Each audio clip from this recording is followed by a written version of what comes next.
this computer. Just do that. Great.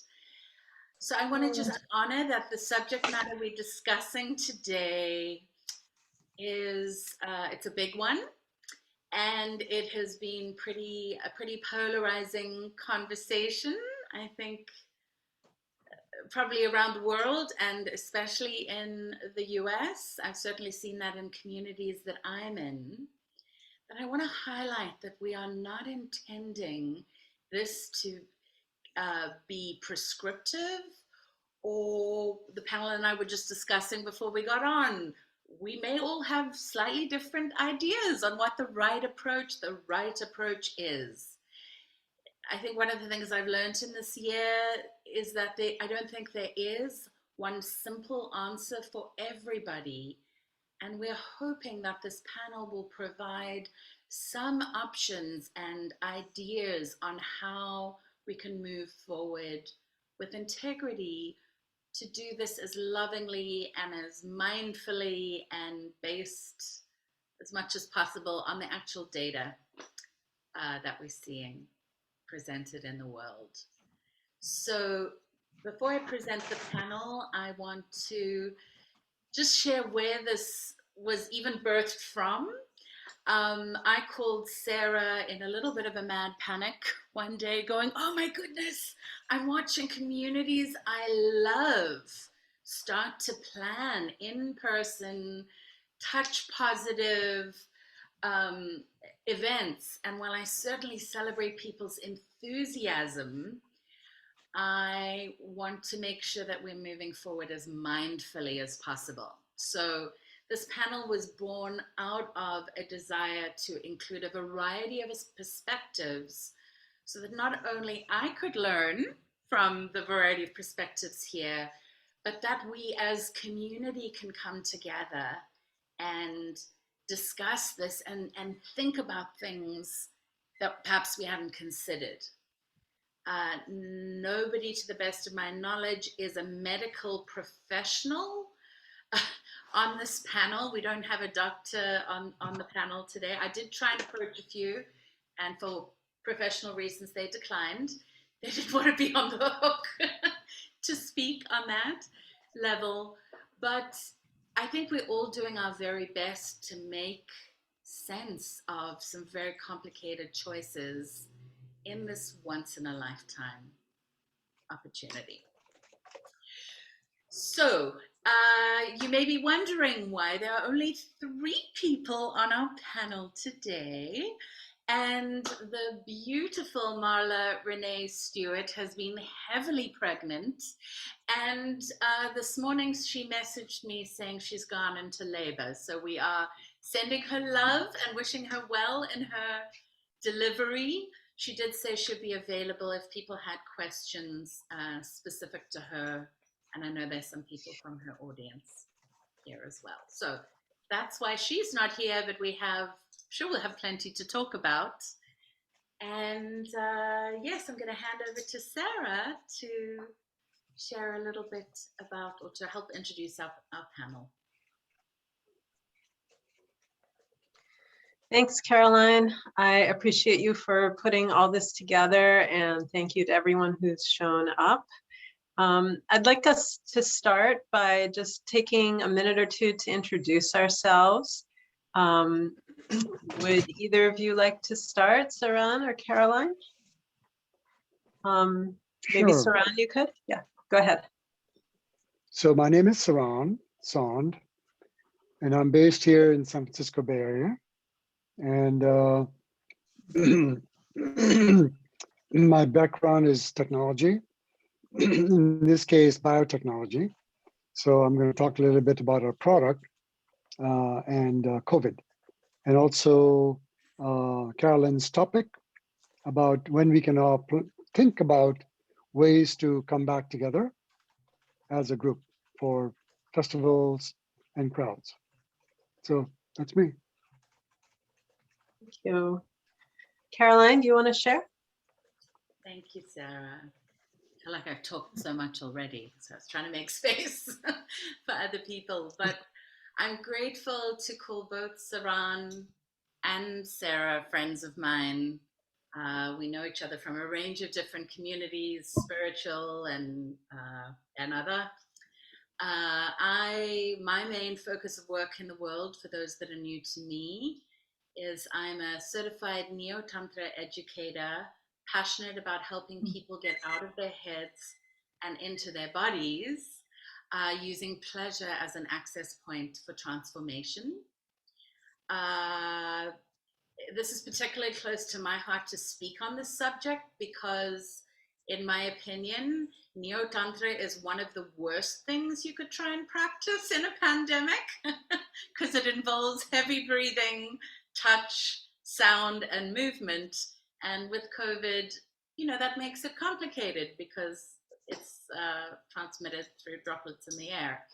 So it's part of why I'm very passionate about only presenting when I feel safe Sorry. to do so.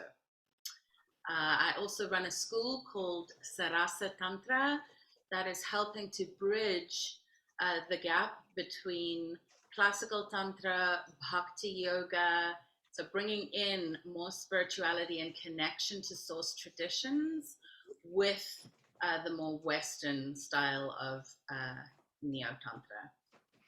And I'll hand over to you, Sarah. Thanks, Caroline. I have been organizing with a group, a loose confederation of people called Network for a New Culture for close to 20 years. My particular organizing group is based in the DC area, Washington, DC area. And we, our aim is to create a world where people work out their problems without violence and where there's, joy, love, and pleasure, basically based on love and freedom as opposed to fear and judgment. And what we've been doing to work towards that is creating many multi-day events where people can come together and learn relating skills and learn skills for being with themselves and their emotions, and generally learn new ways of being. And we are touch positive and pleasure positive because that's, as the bonobos know, is an awesome way to work out problems without violence. When people are feeling fulfilled, then they don't feel the need to, it's easier to let go of conflict. So yeah, so it's been a big deal since COVID. We've pretty much stopped all activity except for a bit of online stuff. So the topic here is one that we're very, very actively considering, and I'm excited to be here for this conversation about it. So thank you for introducing yourselves, and maybe let's just dive in. So the focus, the initial focus of this panel was about events. So let's start there. So the big overarching question is, what is safe and responsible when it comes to having events, and what factors, what statistics, so just like, let's peer into each of our minds as organizers. What are each of us considering? What's important to you? How do you make that choice? Large groups, background COVID rate, vaccinations, treatments, all these things. What's going through your mind as you think about when to gather? And of course, some people are already gathering, some people never stopped, and some people feel they're not ready to gather, until the pandemic is past. So this piece is, I'd like to just peer into each of our minds and find out, what is it that you're considering? Who would like to start on that?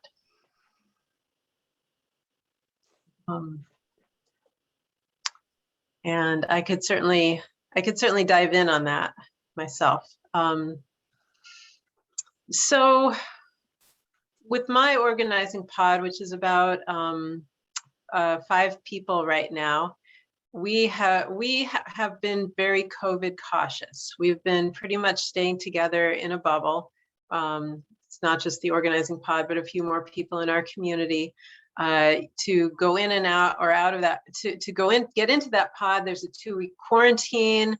And now that people are vaccinated, we are actually still holding a 1-week quarantine because we feel that the vaccination reduces the risk, but doesn't totally eliminate it.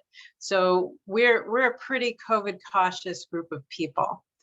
And in our conversations, later I'll start talking about protocol, but just in our conversations about it, we've been thinking about things like I said, what's the background rate of COVID? Are we in the middle of a surge? Are people coming from places where there's a surge, you know? So if there's a lot of COVID around, then one needs to be more careful than if there isn't. We're also looking at vaccinations and the efficacy of vaccinations, and watching as data is coming in from more and more places, from places like Israel, where there's pretty full vaccination at this point.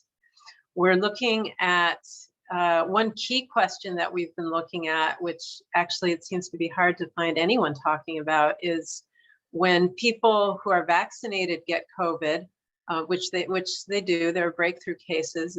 They're not very serious mostly, and they're very, very, very much reduced from not being vaccinated.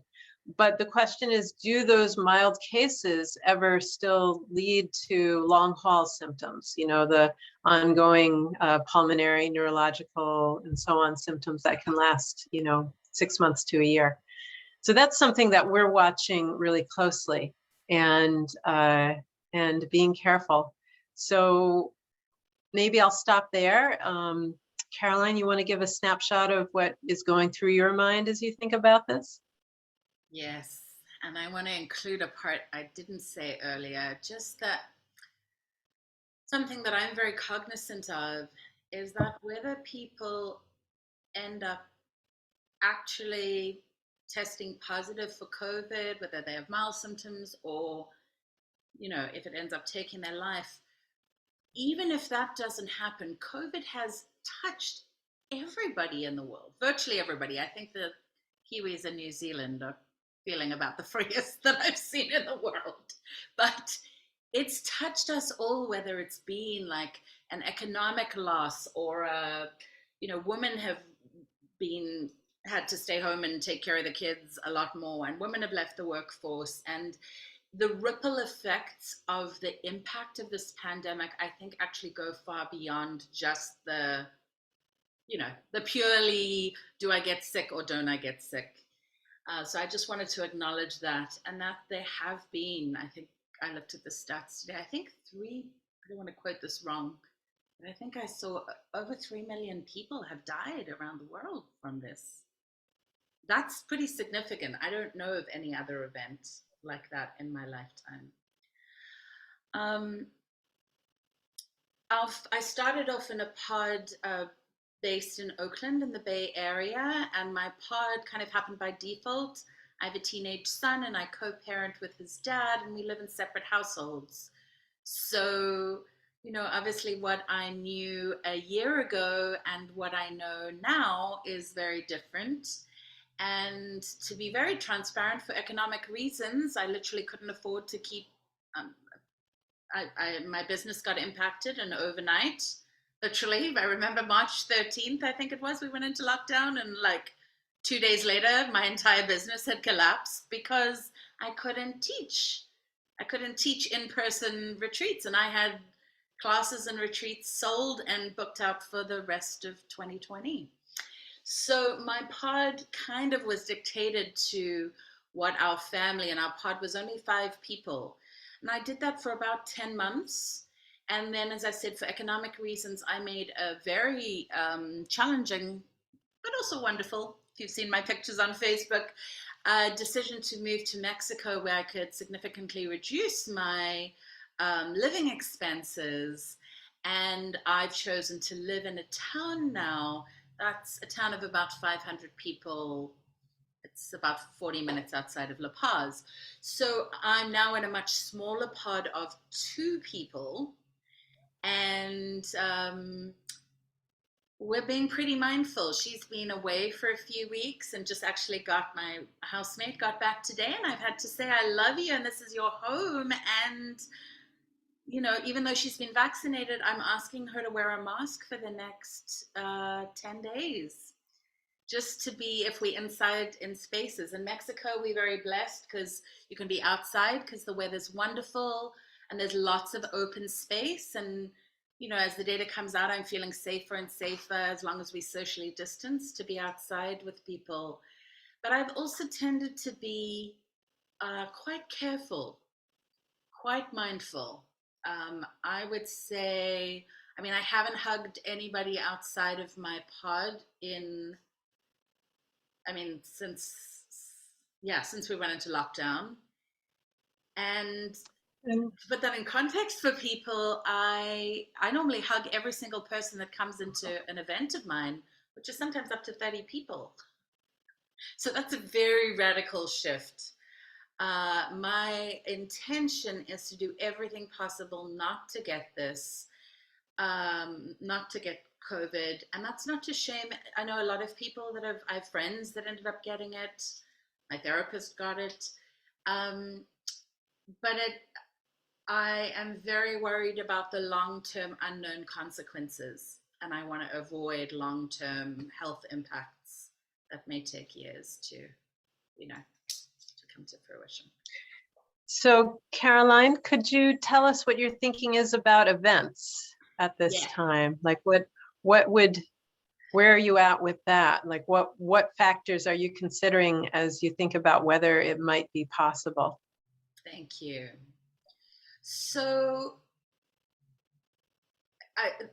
I'm looking at this in a very global perspective, and I'm actually loving that what I'm hearing so far from the members of the panel is that we're not purely looking at what's happening in the US.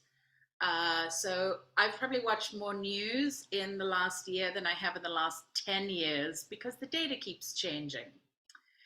I am currently not likely going to be offering in-person retreats in California, NeoTantra retreats, until 2022. I'm considering, but at this stage with what I'm seeing, it looks unlikely that late 2021, I may consider running one of the, it's an outdoor solo practice camping event in the Redwoods with only like, I think it's 10 people. I may, if the data looks right, I may do that in late 2021. The only other exception here in Mexico, for example, for my patrons, I've started offering by request some chanting, some kirtan, call and response chanting. And at my home here, I literally have a deck that's fully open.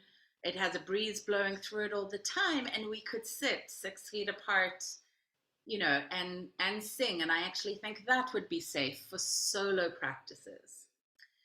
I'm increasingly concerned about the variants. I believe I read an article that said India has 771 variants, which is part of what is contributing to the big surge there.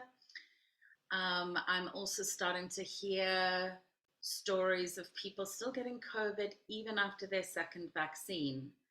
So when I look at the data, because I try and look at data, what I notice is that the rates in the US are actually, the number of people that are dying in the US is still equivalent to what it was when we went into lockdown more than a year ago. I'm also paying particular attention to India because India is now spreading faster than anywhere else in the world. And I want to acknowledge, and this is something I've seen missing from the conversation, that as a white person, there's a lot of privilege because in America, for example, we can socially distance. In Mexico, like, people don't even really understand the concept of that here because community is such a big thing. And I know there are other parts of the world where, you know, you have multi-families or multi-generations living in one room. It's like not even possible. So the things that I'm looking at relate not only to my immediate surroundings, but also looking as somebody who's trying to do her own work around racial disparity. Even in the US, it is harder for African American people to get access to the vaccines, for example. Just so I know that's a very long answer, but I think it is important that we not just get into our little pigeonhole. This is me. I've seen that in a lot of communities. This is me. It's my body. I just get to decide what I want. And for me, one of the biggest lessons has been the pandemic affects us all, and our choices do actually affect our neighbor, and even our neighbors in countries across the world. So I'll pause there for now. Thanks, Caroline. Saran, would you like to share on this topic? Let me unmute myself. Can you hear me okay? Yes. Festivals, Burning Man, Soul Play, Evolve. People are just tired of being locked down and locked in. And some relationships, it's kind of like being in a pressure cooker, right? And some relationships are actually getting better and some are falling apart. So we're not seeing the friends that we are used to seeing. We're not making new friends. And if you're a social person like I am, there's a lot of, it's a real pressure cooker environment. So of course, at the slightest glimmer of hope, we are all going to come back together in one big bang. We saw that in Florida at the spring break, and especially the segment of the population, the younger people who feel like, hey, this is not going to affect me, or worse, some people who feel that I would rather get infected than be socially isolated, because it's not normal for a human being to be socially isolated. So, we cannot predict the future.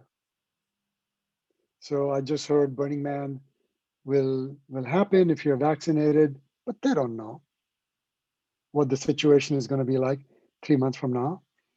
They're preparing because they have to. And others have announced dates, and they don't know what's going to happen. Case in point is India. Let me see if I can share this chart.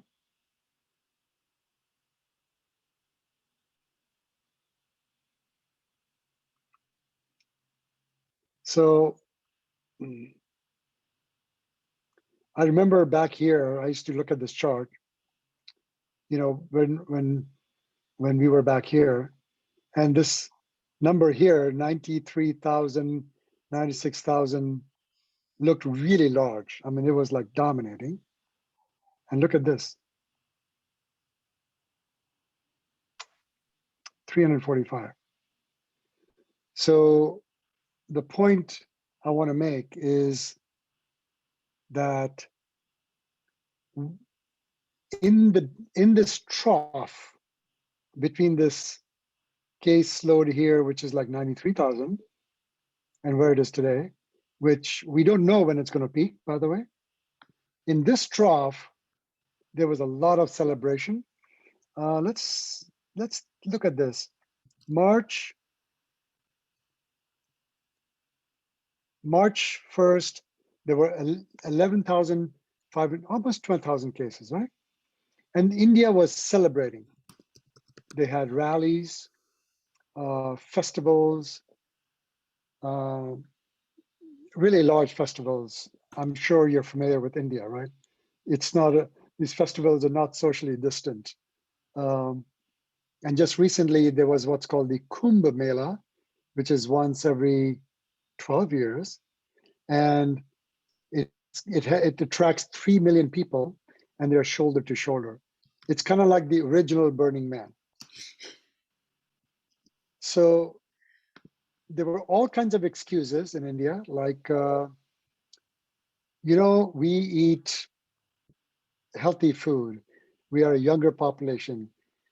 We have Ayurvedic in our diet. We have all kinds of spices like anti-inflammatories, anti-steroids, and access to a lot of tribal medicine like Ayurveda. So we're good. We're covered. And even the politicians who are getting ready for another election held mass rallies.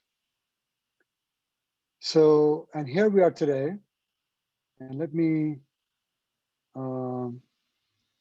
show you where we are today.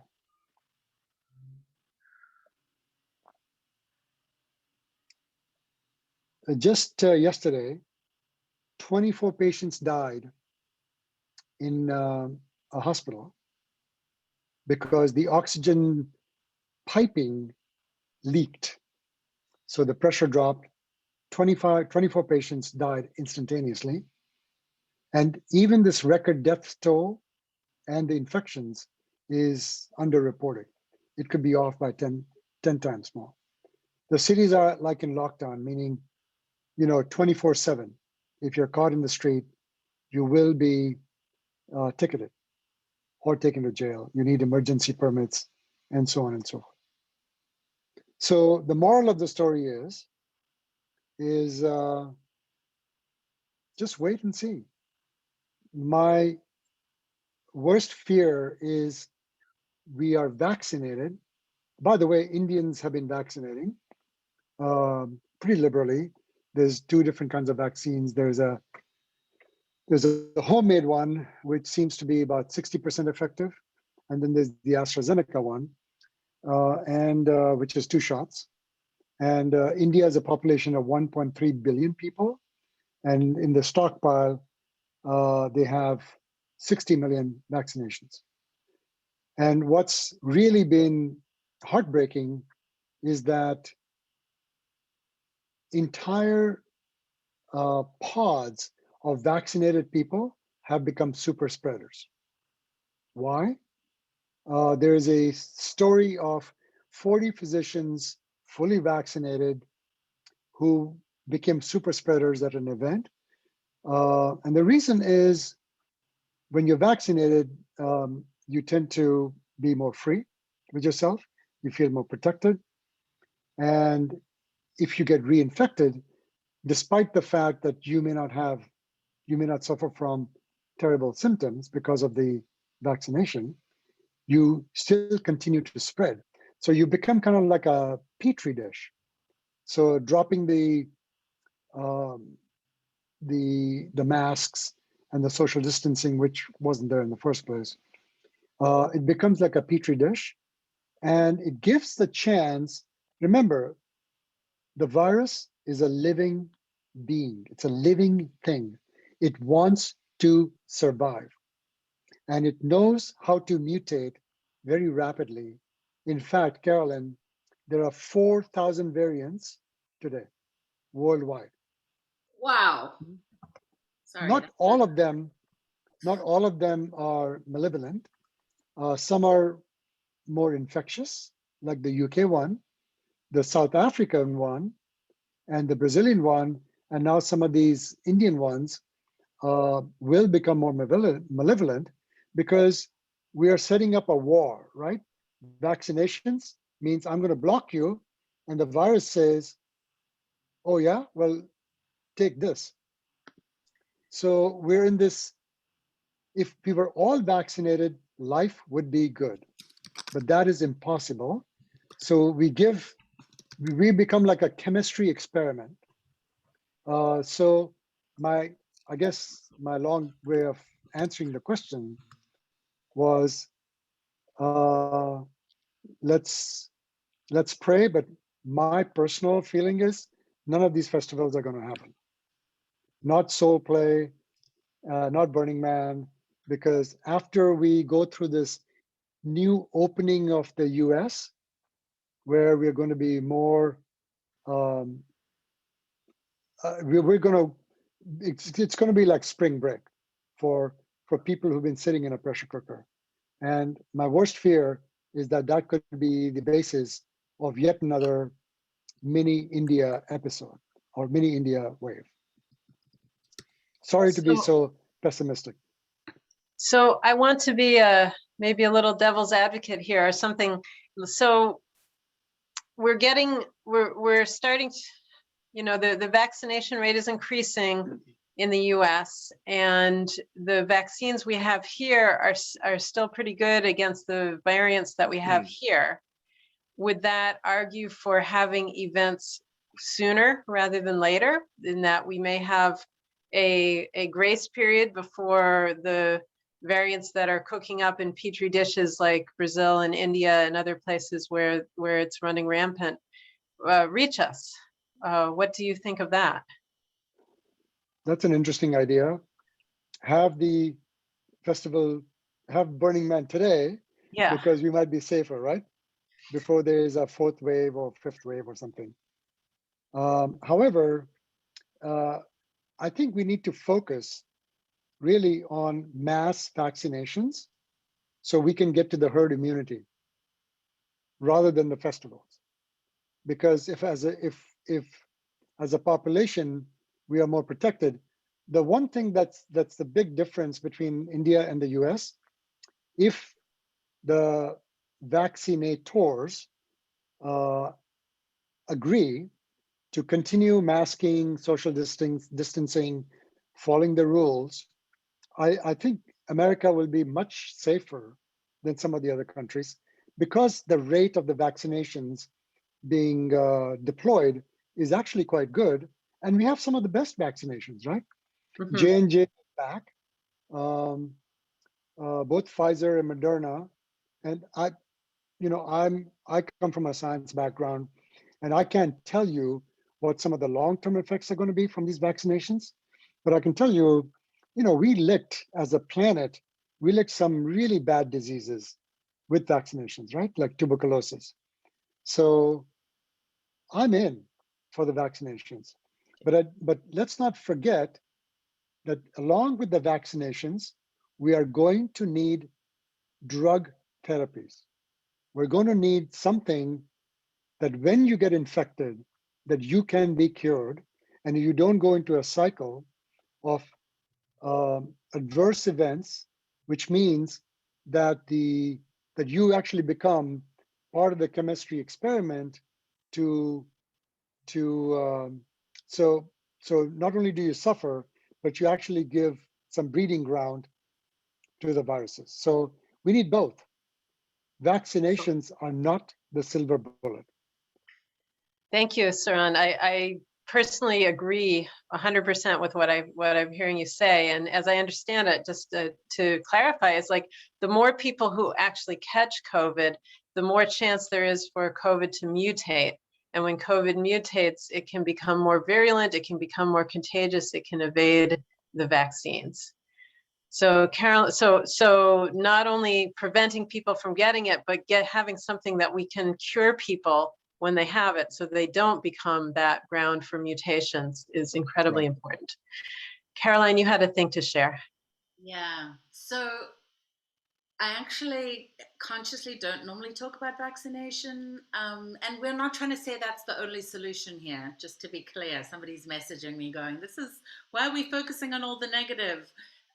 We're going to be talking about solutions too, don't you worry.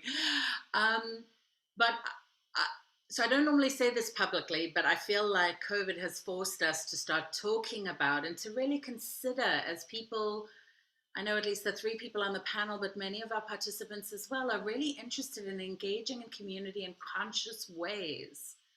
So how can we do that well?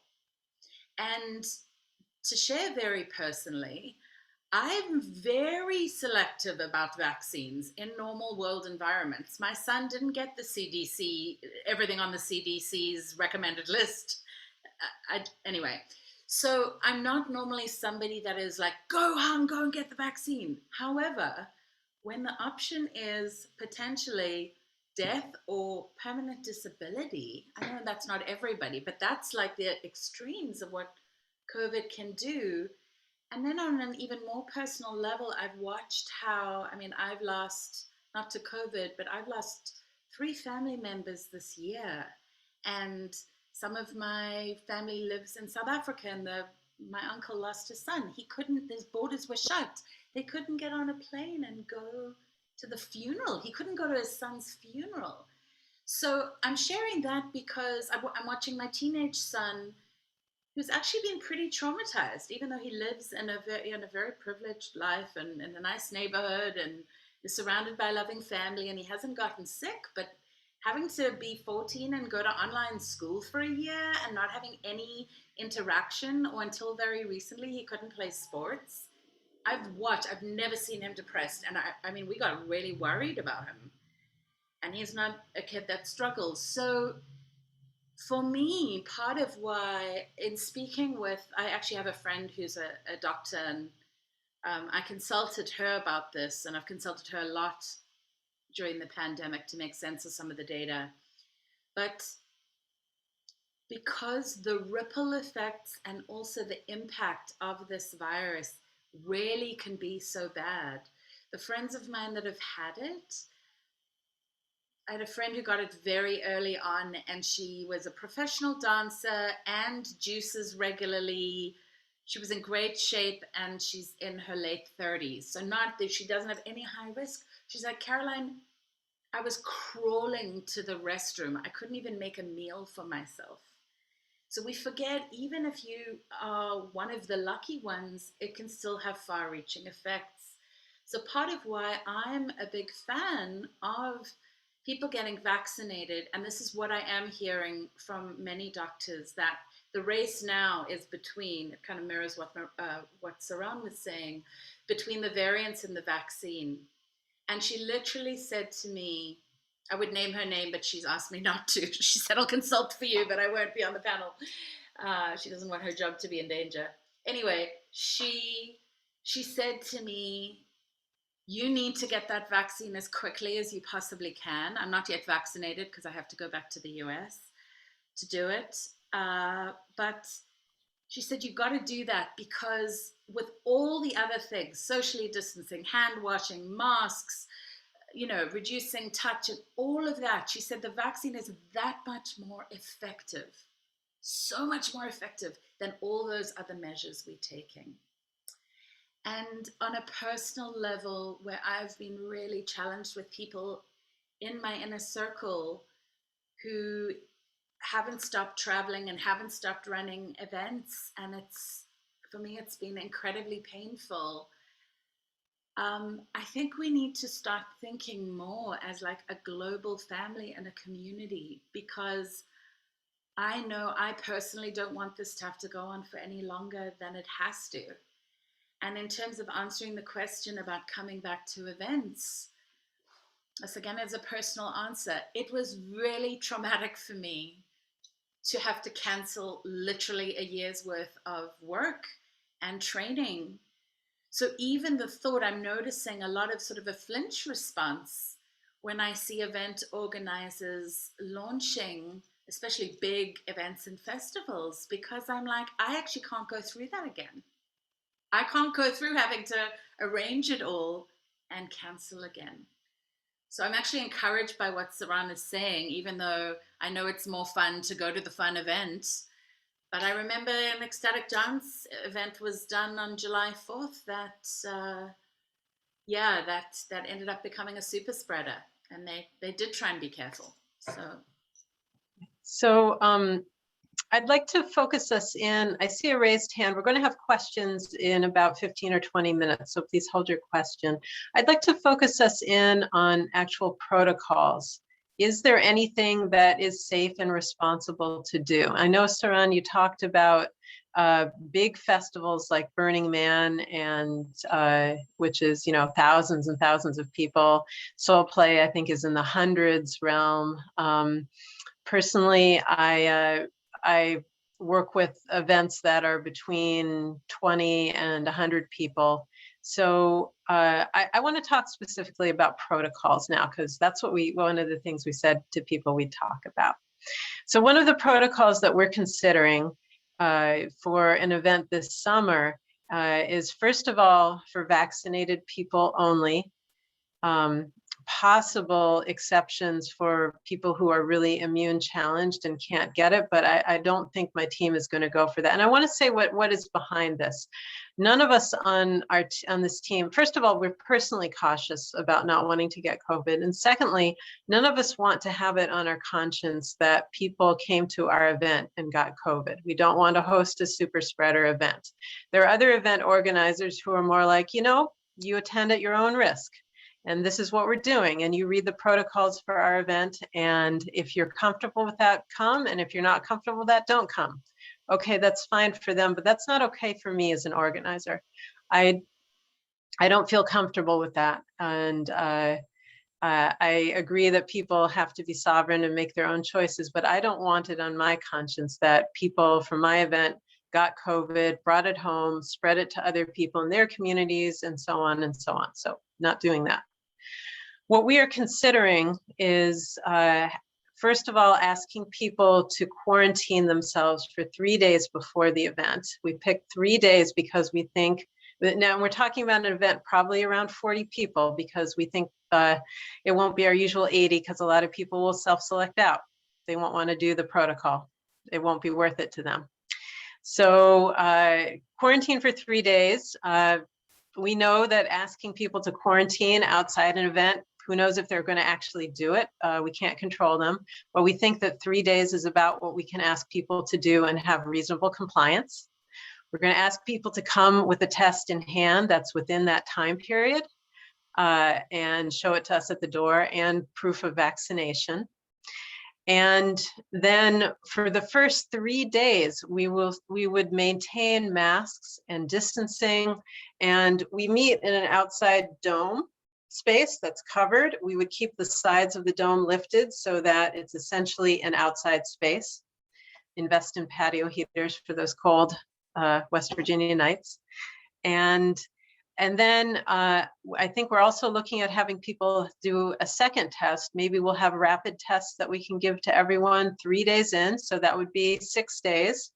We're looking at how long does it take for a test to become accurate? Because, if you're tested the day that you're exposed, that test is really pretty meaningless. You need, at least for the PCR tests, you need 6 days for it to become accurate after exposure. So by that time, there'll have been time for symptoms to develop. And then maybe we're all going to caravan to the local CVS, I don't know, and get a test. Or maybe we'll have tests we can do on site. The technology is developing there. And then once that happens, we'll have some kind of grand unmasking event. It's going to impact the whole flow. We're used to cuddling on the first day. But three or possibly 4 days in, we'll have a grand unmasking. And then from there, we feel that we would probably be able to have cuddling and touch and so on. People can still distance if they want. But from there, we feel pretty good about, people have been vaccinated. They've had 2 tests and they've had time for symptoms and to develop and tests become accurate before we connect. And then we can be together in some semblance of our normal way. And again, this is a relatively small event, not tiny, but smaller. And so that's what we're looking at. If the variants come along, we're looking at early August. I don't know, listening to what I'm hearing from you folks tonight, maybe we should move it up to June. I don't, but that's what we're looking at. And we're surveying, we're about to send out a survey to our participants to say, would you come to an event like that? Is it worth it to you? Would it be too frustrating? Or would you want something stricter? So we're kind of taking little steps. And just like Saran said, who knows? Who knows what's going to be true in August? No idea. So I think I'd like to invite each of you to share on this topic, and then I'd like to turn to Saran to talk some about the product that his company's been developing. So that okay with everyone? Okay, who would like to share next? Okay, Caroline. Thank you, Sarah. One of the things, when I've been watching different communities, particularly on Facebook, just discuss as a community, like whether they want to go forward with events and then what is coming up for people. And one of the things that I've realized as an event organizer that makes it complicated is vaccine passports have become quite political. So how are you even going to determine if somebody was vaccinated? And, you know, if it's a vaccine passport, then people are worried about information and how that would be kept secure. That is not my area of speciality, but I know that's a concern for some people. And I've also heard people mention this, you know, the vaccine card you get, the sort of handwritten one. People have said that could be forged. So I think that's part of what's giving me some pause, because I know some of the people that come to my events, but I also have newbies that come, and I like to be very inclusive in the way I run events. And then as I was posting, those of you who follow me on social media will know I have been pretty outspoken about wanting people to be cautious and really mindful in their choices and behaviors. And I have been saying to people, please get vaccinated as soon as you can. And I was so grateful that she shared. But there was a woman that commented on one of the threads saying, I got COVID. And my doctors told me it's not safe for me to get a vaccine. Mm. Now, I am not a medical professional. So who am I then to say to her, for example, you would have to, because that was going to be one of my prerequisites. People are going to need to be vaccinated, because I, like you, Sarah, also feel I would not want to host an event or offer an event where people got sick. That just doesn't feel in alignment with my values and the way I want to honor people in the world.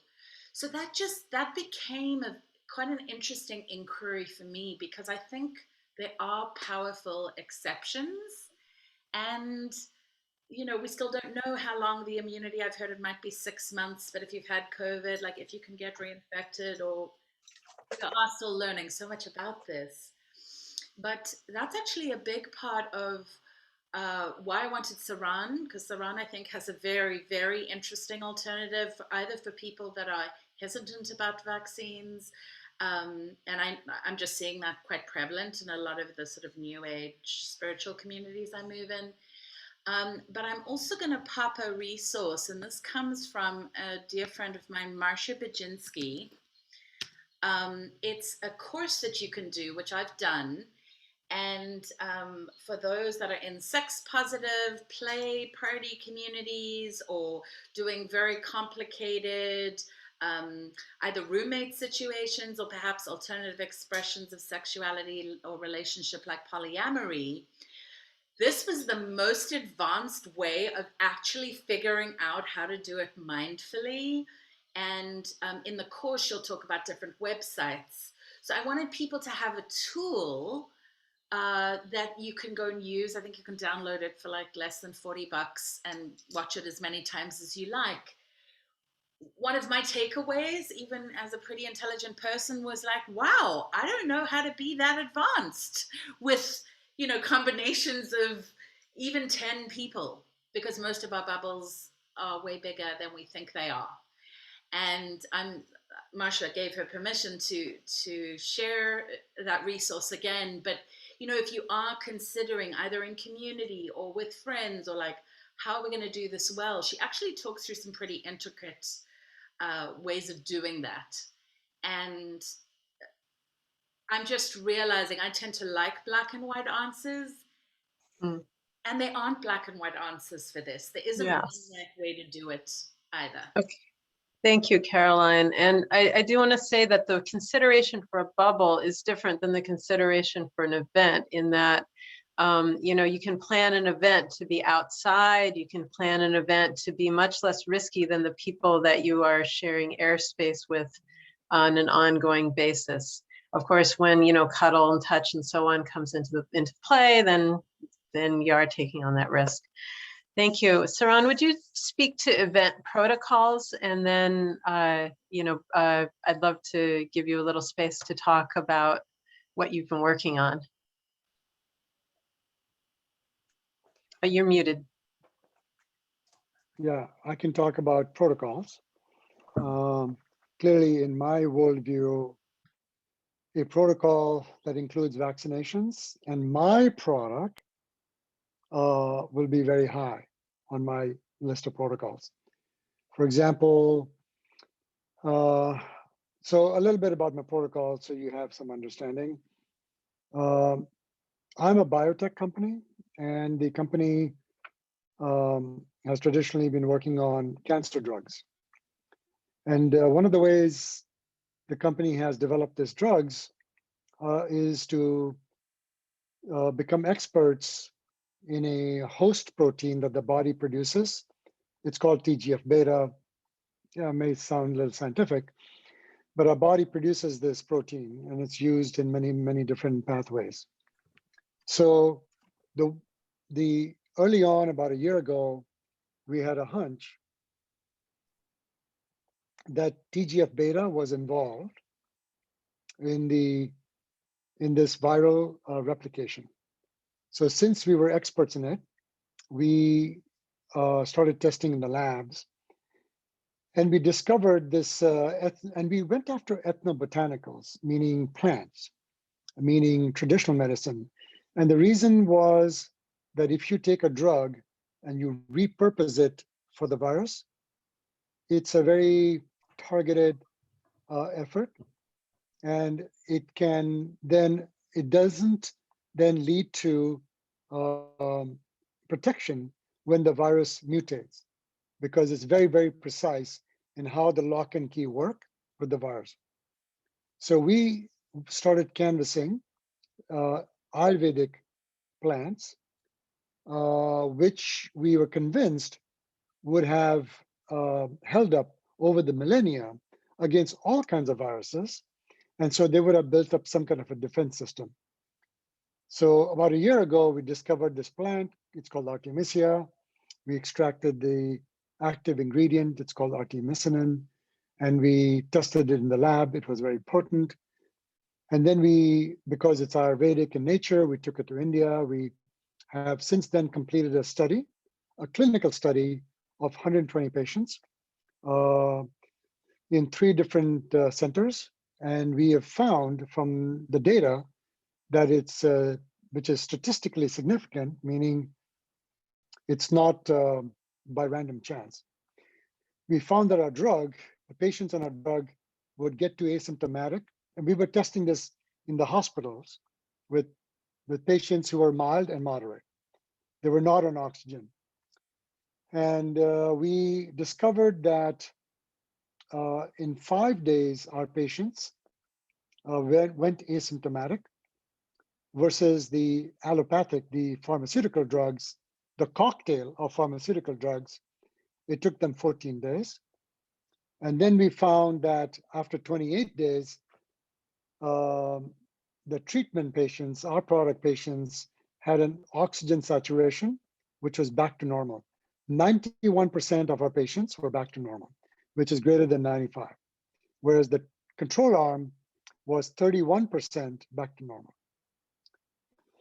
We also found that after the first dose, so we are an oral capsule that you take orally. It's 500 milligrams of artemisinin. After the first day, the patients dropped from a scale of 4 to 3, which meant they could be discharged. So they continued the treatment at home. So from our understanding over this clinical study, we feel that this drug is safe. We always knew that because it's been used for millennia by Chinese traditional medicine and Ayurvedic traditions. But we now proven that it's also efficacious, it's effective. Now, to take this data to the FDA and to the Indian authorities takes a while. And typically the response is your population cohort wasn't large enough. So maybe you should increase this to 1,000 patients or 2,000 patients. So while we're trying to do that, there is this pandemic that is happening. And so we have permission and we have a license to start deploying the drug in India. So slowly we're seeing the usage of our drug going up. And so we don't have an approval from a government, but we have a license to deploy, and we have approval from the licensing authorities, and it's an herbal supplement. It is not a pharmaceutical drug.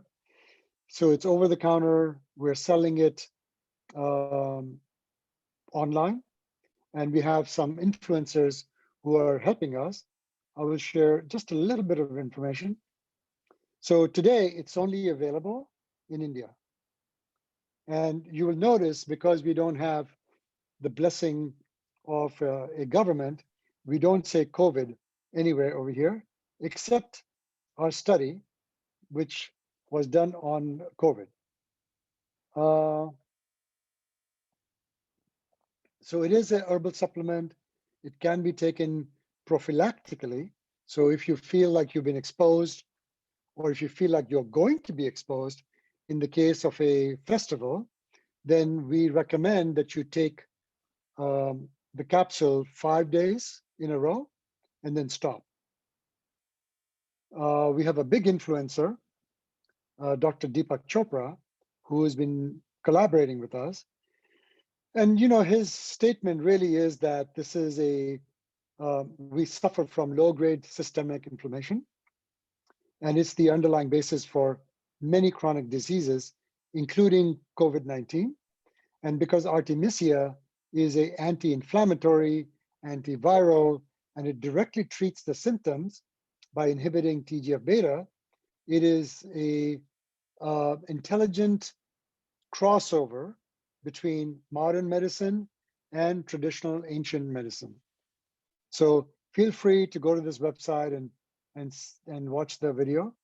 But it's now available in Amazon, in India they have something called Flipkart, 1mg, and in some cases, in certain cities, we are delivering by phone call. So if you call us, we will send a guy on a Vespa or a scooter, even in this lockdown, to your home to deploy it. And we're starting to see some activity. And this is, for me, it's heartwarming to see this happen. But what's heartbreaking is that many of the drugs that have been approved by the US FDA, by other governments because of the US FDA, have been duds.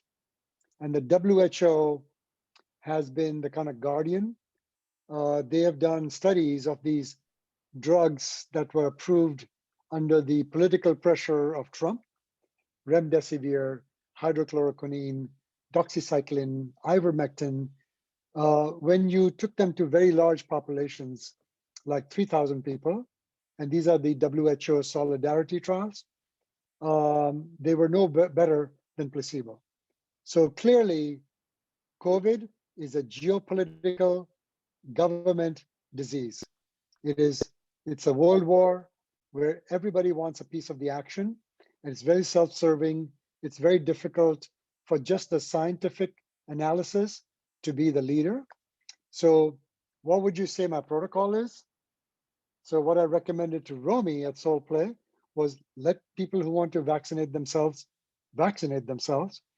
And then they get, I don't know how many participants he's expecting, but let's say he's expecting 100, then he would buy or acquire 500 of my capsules and hand them out like candy and have the audience take it prophylactically while they were at the festival. 1 pill a day for 5 days, and then you stop. And so the two can mix together. It's very effective, very potent. It catches the virus very early on, stops it from replicating, kills the virus, and treats the symptoms. Anecdotally, in the US, I've stamped out 4 or 5 different clusters of communities that came in contact with COVID, and it started spreading. And so I shipped them all my product called Pulmo Heal, and managed to stop it right in its tracks. So Wow. that's my little bit about my product. Thank you. That's very impressive. And I'm a pretty science-based person. So from your website, could you put in the chat the name of your website so people can see it? From your website, people can read the scientific paper about the clinical trials. Okay, you're muted, sorry. So we got published in 2 peer-reviewed prestigious journals. So the data and the analysis is rock solid. Thank you so much. And so let me just ask you, the clinical trials were done with people who had active infections. What is your evidence or hypothesis based on about the effectiveness as a prophylactic? That means taking it before people get exposed or sick. Yeah, so it's not an immune booster. You know, it's not something that you pop as a vitamin.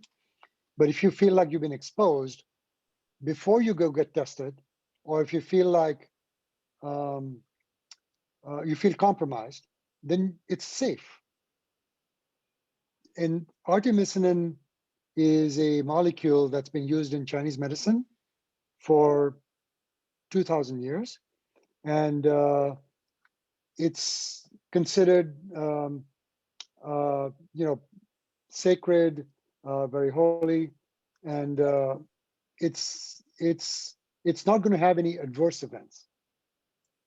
So even if you don't have the virus and it's not really acting on the virus, because you took a cycle, it doesn't impact the rest of the pathways in your body. So it's safe. We had a question from one of the participants. What is the scientific name of the variety of Artemisia that this is based on? It's called Artemisia annua. It's the species, but it's not really the plant, because the plants, we tested plants as like a holistic, integrative, by the way, it's known as wormwood commonly in California. Yes. It grows wild. Yes, I've encountered it there. But the problem is that there are different species with a lot of toxicities and impurities. So taking one of my capsules is like taking, a gallon of tea during the course of a day. And without understanding the side effects of the toxicities and the impurities you may get from drinking a gallon of tea because you want to stay pure and holistic. So the active ingredient is a molecule called artemisinin, and it's very well known in the world. It has been used for 2 decades for malaria. Wow. And it's a lady got a Nobel Prize for its use for malaria. And there's 9,500 papers published on this molecule, and it's been used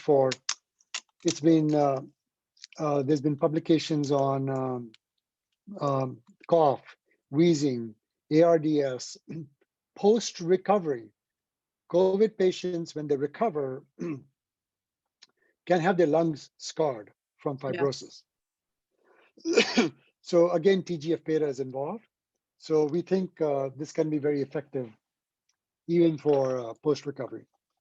Great. So the specific data you have is from people who have it, and up through, you said some amount of days afterwards, they were back to, they were back to normal blood saturation of oxygen. And because of the specific pathway of this chemical's action, you believe that it could help with prophylaxis, and it could help with long-term effects. Yes. That's really, really wonderful. Now, and let me see if I understand correctly, because I'm just learning about this now too. So this is something that is already available over the counter in the US, but not in this formulation? Or like what so this is not a drug that you need a prescription for. This is an herbal supplement, but it still has these properties? Yes. So it's not available in the US. We are trying to get FDA approval for it. It is available in India as an herbal supplement, but we may launch it in the US but as a herbal supplement in the US, you cannot mention any indications. Got So it. we have to kind of, figure out how to get around some of these things. However, if Burning Man came to me and said, we want 40,000 capsules, voila, they would get it. Wow. All right. Thank you. I appreciate your service on this, and this is certainly an exciting drug, supplement or drug, and I'm curious to see how it evolves. Caroline, I was thinking that we might go to just questions pretty soon, and maybe let people do a little self promo. But if you have a burning comment you want to add, go ahead. I want to just speak. A big part of why I invited Saran to be here, and I'm so honored he's here, is just to tie the thread. I know there are people in my communities, they're friends of mine even, that like are really concerned about getting the vaccine. And I just love, even though I'm very pro-vaccine, knowing that a lot of our communities have different ideas about how to be with this. I love that, that this product can actually be an alternative or help people that have it. In saying that, and he's just dropped off, so I'm hoping Saran will be there. But I did want to ask, I know, oh good, you're still there, thank you. I know, for example, when I was breastfeeding my son, I needed to take some medication to help, and I couldn't, it was so expensive from a compounding pharmacy in the US that I ended up importing it online from Vanuatu, which sounds kind of weird, but like I went to some online chemist and they would ship it to me. So my question to you, Saran, is I hear, for a big organization, say like Burning Man, or maybe even, other smaller festivals, you could make that available. But do you think there's a way, like, could we order it in the US directly from India? Yeah. Oh, you're muted, Saran. You cannot, because Amazon won't ship to the US. Got it. But I mean, there are pharmacies that are not Amazon based. Same thing. I mean, they're not going to ship. So COVID is kind of like a complicated business, right? So it's a country by country by country rules and regulations. And there are very strict import rules and bans and regulatory, and people can get fined and you can lose your business. So Right. manufacturers have to be very careful that they follow all the rules to the T, which is heartbreaking because it's obviously done to protect the citizens, because there's tons of snake oil out there right now. From Madagascar, there's a Madagascar brew, and there are others. But let's see. So if we can get ourselves approved, we should be able to have something out there, hopefully this summer. But could people Thank you. contact And you're, for example, Saran, if they wanted to find out if it was available for their organization? They would just come to me. Okay, so we'll make sure that your contact information is available. Yeah. And Sarah, just one piece that feels relevant before we go to questions. One of the things I did in preparing for this was I'm following quite a few epidemiologists, Dr. Fauci, of course, Dr. Larry Brilliant, because I'm very connected with the Neem Karoli Baba community. And he was very instrumental in helping smallpox be eradicated through vaccination. But I also listened to an epidemiologist, and I believe you listened to the same recording, Sarah, and her name was Dr. Heidi Bauer. And one of the interesting things, and this ties into what Saran was saying, was this issue of COVID actually is political too. So one of the things I heard her say on this recording was, I'm going to speak about California, for example. So Gavin Newsom, who I think has mostly done a pretty good job, and I was watching him till he broke his own rules and went for dinner indoors with his people. But anyway, mostly I think he's done a pretty good job managing a very challenging situation. However, he's under recall now. So just because the CDC is saying things might be safe, and just because in California they're starting to lower tiers and open things up, I want people to remember that that can also be politically based. Newsom now is responding to people like all of us have said that are exhausted after more than a year of this. So it's part of why I wanted to open up the space for everybody to hear us talking about it instead of having private conversations, because you still have to filter the information you're getting and remember that there's financial means in this and there's political agendas in this. And I know, Sarah, you and I talked this week just about how sometimes it's not always the safety of the people that's even guiding the guidelines for states. Well, yeah, for sure. And also, if you're a government agency like the CDC, along with the political concerns, you have to look at what do you think you can actually get people to do. And sometimes you need to, they need to aim for a more modest goal that will get more, more compliance rather than a stricter one. So like that's kind of what we were doing in our protocol. Some of our people were like, well, why don't we ask people to quarantine for a week beforehand? And we're like, yeah, but if we can't enforce it and we can't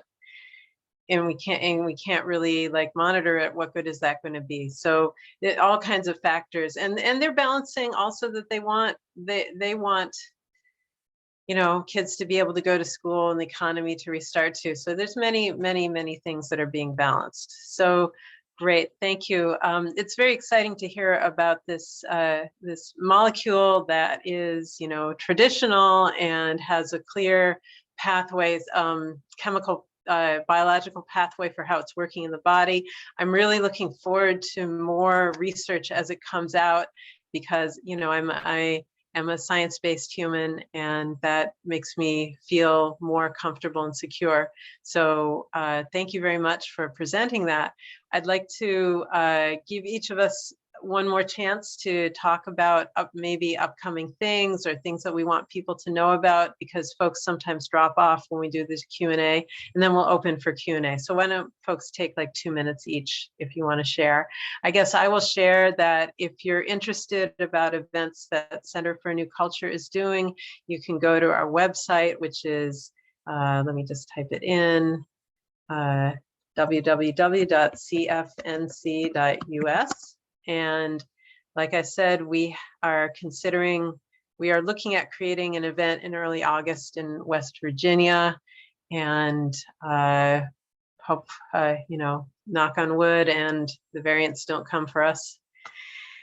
Caroline, would you like to share some of your offerings? Thank you. So there are some of my patrons already on this call, but really that is, I know it's a subscription-based service, but you can sign on as long or as short as you like. It genuinely makes a difference. Right now it's literally paying my rent, even in Mexico. So that's one piece. And then I am still available to do video coaching for people, and that can be done really safely anywhere in the world. All we've got to do is connect time zones. So it's quite amazing. We can do incredible things over video and still be honoring each other and keeping each other safe. So feel free to reach out to me directly about that. And Saran, I know you shared your website. Is there anything else you'd like us to know before we go to questions? I would say if you know people in India, share this website with them, and a little bit about the discussion we had, because you never know when you're going to need it. So it's better to have it on hand than the other way around. And then get enough for your friends and family. And even today, anecdotally, somebody's brother they were looking for a hospital bed. You can't find beds. And patients are looking for beds, and hospitals are looking for oxygen. And it's like a big circle.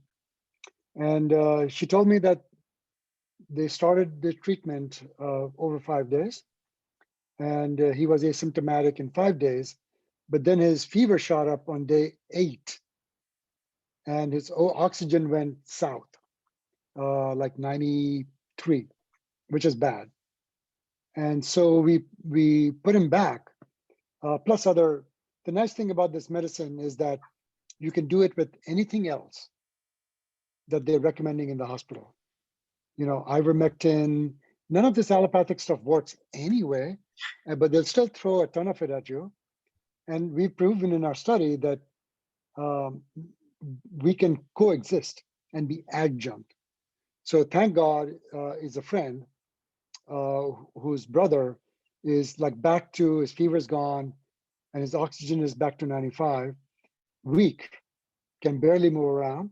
But I think preventing him from going to the hospital was the main thing. So spread the word. Thank you so much, Saran. All right, so I think now we have some time for questions from the people there. I know we had a hand raised earlier. I think you can either unmute yourself and speak, in which case we'll hear you on the recording, but we won't see you, or you can type your question into the chat. So you can raise your hand if you'd like me to call on you. If you know how to do that in the participants menu, do that now, or you can type into the chat, whichever works for you. As we're waiting for people to do that, Saran, I am even more excited. You know, I've been trying to share about Ayurveda all over Facebook. Anytime I see anybody saying anything, we have a spiritual communities connected to India in common, and I know, like in Vrindavan, for example, a lot of people are really struggling. So I'm so grateful to learn more about this from you, because yeah, I think it's a wonderful adjunct to a lot of the other things, and another tool to have in our toolbox to make some of these choices, these complex choices, a little bit easier.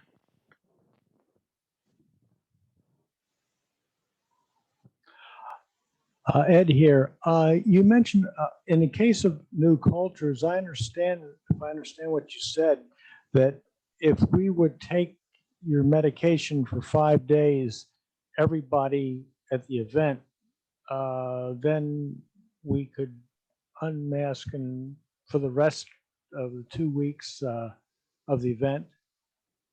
Ed, you're getting a couple things mixed together. So the protocol that I was talking about, that our new culture, East Coast New Culture Organizer Pod is considering, would involve vaccination, testing before arrival, some quarantine before arrival, and masking and distancing for a few days at camp, another test, and then being able to unmask. So that's what we are thinking about. We had no knowledge of this new this new treatment, and I'm certainly going to bring it to my organizing team to look at. Is this something we'd want to have people take as a prophylactic? If it works, that would be fantastic, and it would make everything better, but it was not part of that original protocol. Now, maybe you're asking Saran, and I'll ask Saran, so please say again, suppose someone was running an event, would you recommend that people going to the event start taking this supplement beforehand, or take it when you're there, or what? Can you repeat what your recommendation would be? Take it when you're there, because that's when the likelihood of exposure is the highest, right? So it's harmless. So if there's no viral infection, it's not going to do any harm. But it's most effective when you do get infected. So if for any reason there's an infection in this group, it can, if you're dosing yourself, it can stamp out the spread. Great, thank you so much. So don't take it beforehand, take it when you're there, and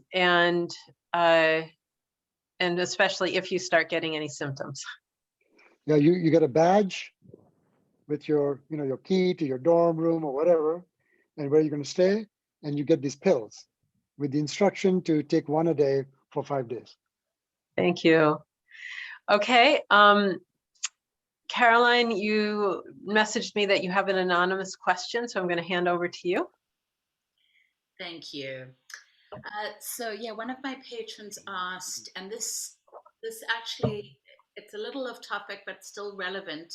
She's asking, when will it be okay for hands-on providers to give private sessions, and what are the rules? And as somebody who does hands-on work with people, I've been in deep inquiry around this. Like, what is safe? So firstly, I want to say, I don't think there's a one size fits all answer. I would strongly recommend making sure at the very least that you are vaccinated, yourself. I'm going to share personally here. I was considering in Mexico, because I could actually do sessions privately outside. So I'd have a wall behind them, but three sides open with breeze and sunshine, like really open and safe, plenty of airflow. I was considering doing that, and with the sudden surges I'm seeing in Brazil and India, that's on pause for me now. But I would require the seeker to be vaccinated, and I would be vaccinated. I did have some people ask me if they could just test before they came, and I know that there are some providers doing that. But I'm going to quote an odd. I need another stat, but I'm going to quote the Kardashians just because everybody knows them. But, they have access to a lot of money and are very mindful of who they interacted with. And they were running big group events, and their requirement was testing. And one of them got a pretty serious case of COVID. So for me, please go and do more research than just the Kardashians. But for me, just testing doesn't feel like it provides enough security. So I certainly wouldn't be doing sessions in an indoor space right now. And I also want to honor that there are people, and I'm talking about individuals. I do think the risk's a little lower, individual to individual versus in a group of people. But I still think it's a little early to be doing that. And I want to honor that some people don't have the privilege of waiting. That's true of people that are working in all kinds of service industries. So you do have to measure that at some point for yourself. It sounds like you want to add something, Sarah. Yeah, I do want to add something. So yeah, if you want to talk about harm reduction in a one-on-one situation, vaccination, masks, airflow. So if you're indoors and you can create an airflow going between the two of your faces, so it takes any aerosols and sends them somewhere else, that's a harm reduction measure. And yeah, the thing about testing is that a test is not accurate. The PCR tests, the most accurate tests we have a 20% false negative rate, and that at their best. And at their best is between 6 and 9 days after exposure. So in that, and then before that, if you are within the first 6 days of your exposure, getting a negative test is pretty meaningless. So if you're depending on testing, that's a big leak in your protocol. And I'm not willing to take that risk. Yes, and just to follow on, because the patron has continued messaging, just saying there have been, and I'm not going to name them, but some organizations that have continued teaching group retreats and festivals and workshops throughout the pandemic. I'm just going to speak for myself personally. I won't speak for the panel. I think that's a really terrible idea. I think it's a very privileged thing, and I personally am not going to do that. And I'm encouraged because I've been meeting other like-minded people. I know I've met people doing advocacy in the Netherlands around not running group events.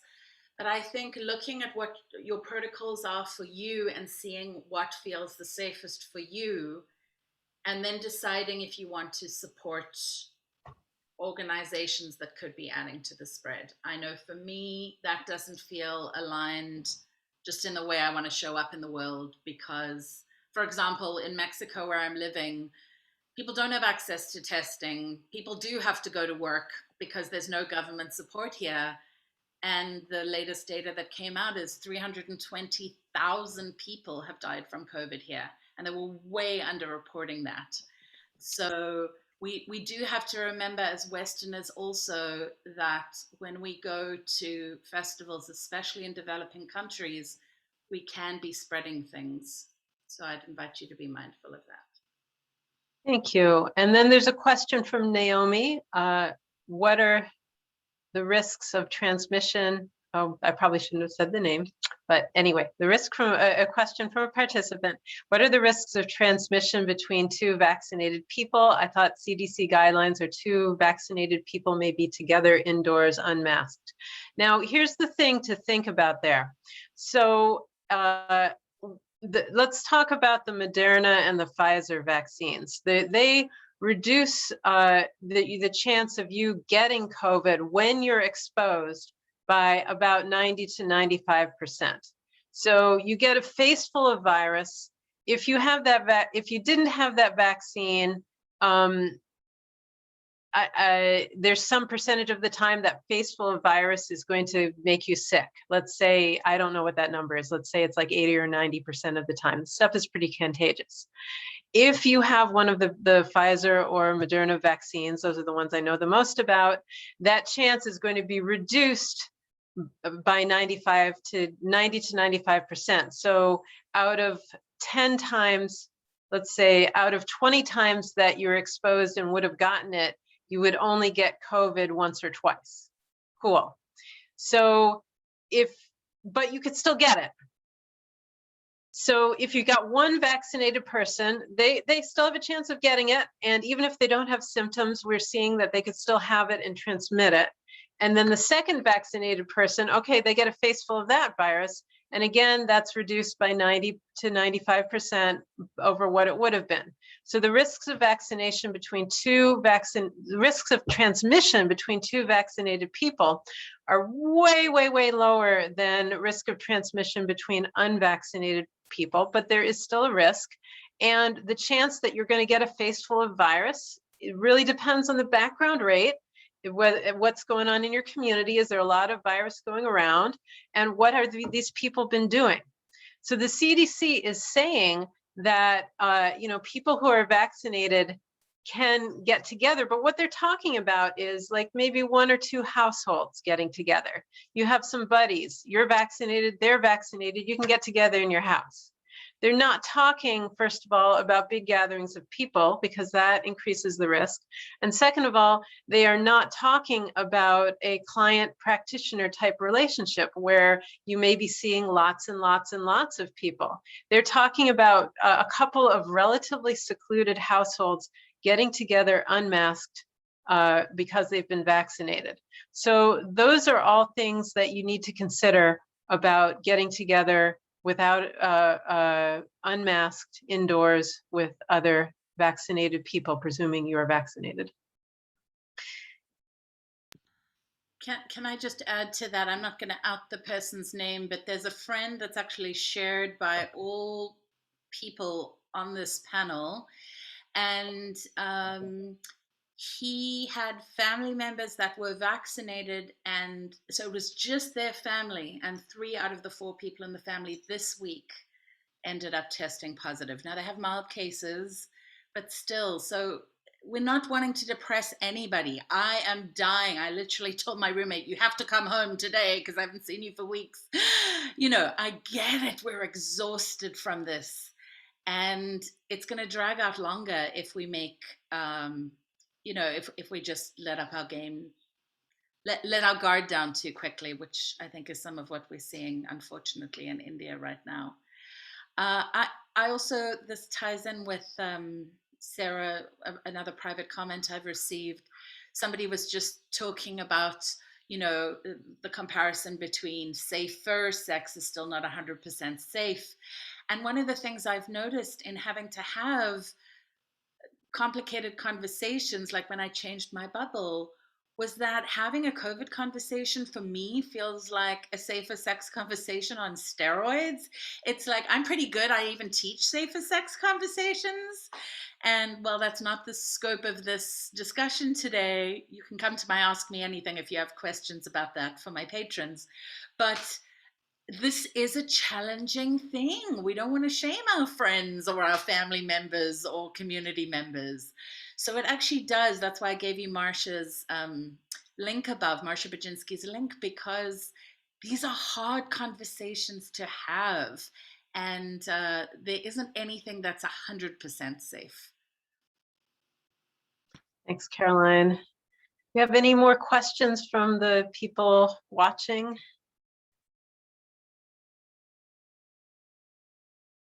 Okay, I see a comment from the question asker.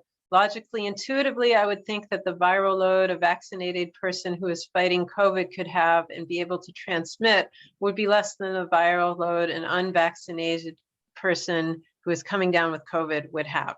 My doctors think so too, but I don't think they know. Yeah, it seems logical, you know, having the vaccine, if you get that gives you a mild case, you'll probably have less of the virus on board. Yes, I would say that is incredibly plausible, and I would agree that it is not yet known. If anyone can cite a study about that, let me know. There's so much we don't know. And yeah.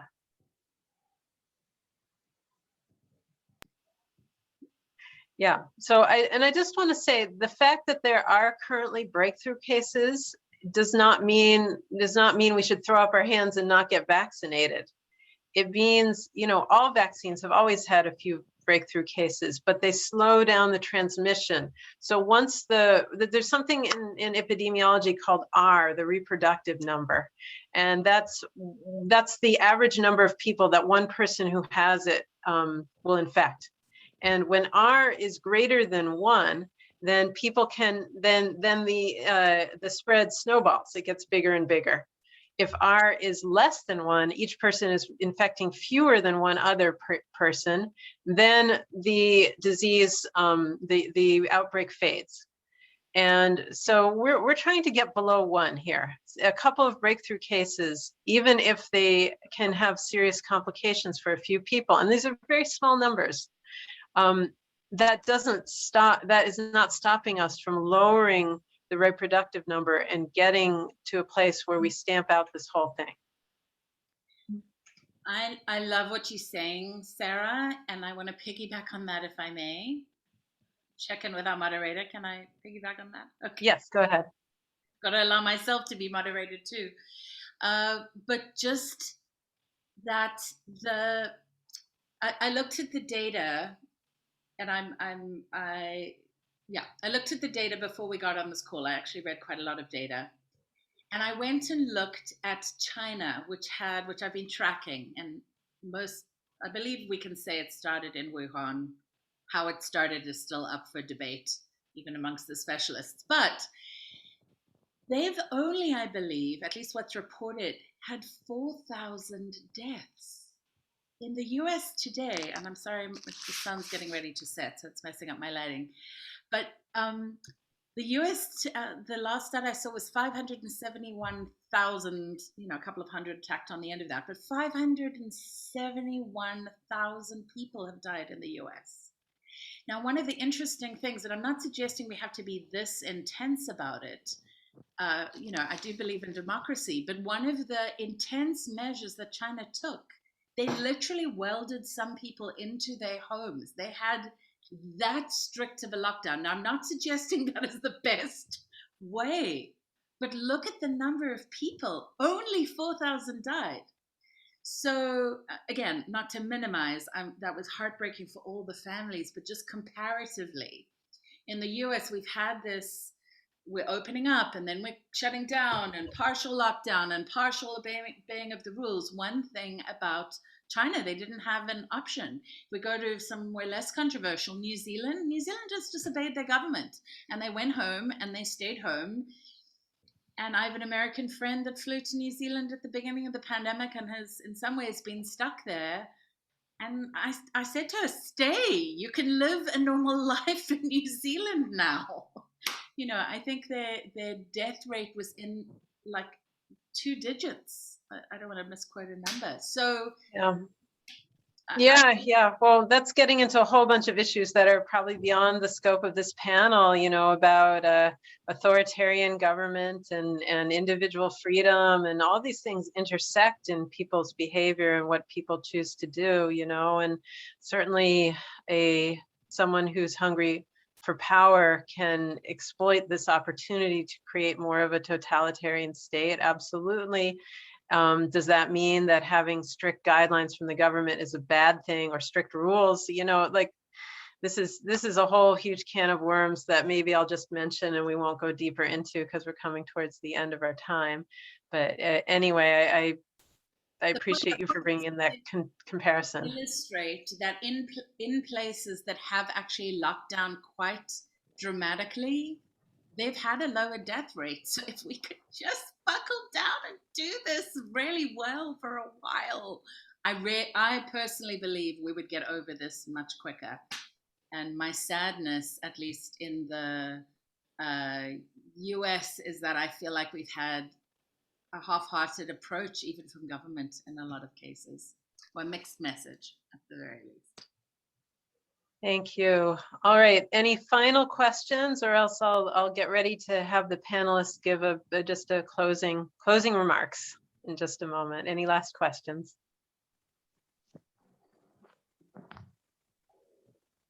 Okay. All right, then let's do one just closing round. What would you like people listening to this recording, watching here live, what would you like people to take away from this? Saran? Well, for me, just spread the word in India, because the drug is available there and the situation is quite dire. Thank you. Practical call to action. Caroline, what do you want people to take away from this? That there aren't any simple answers, which is why there have been a variety of perspectives on the panel.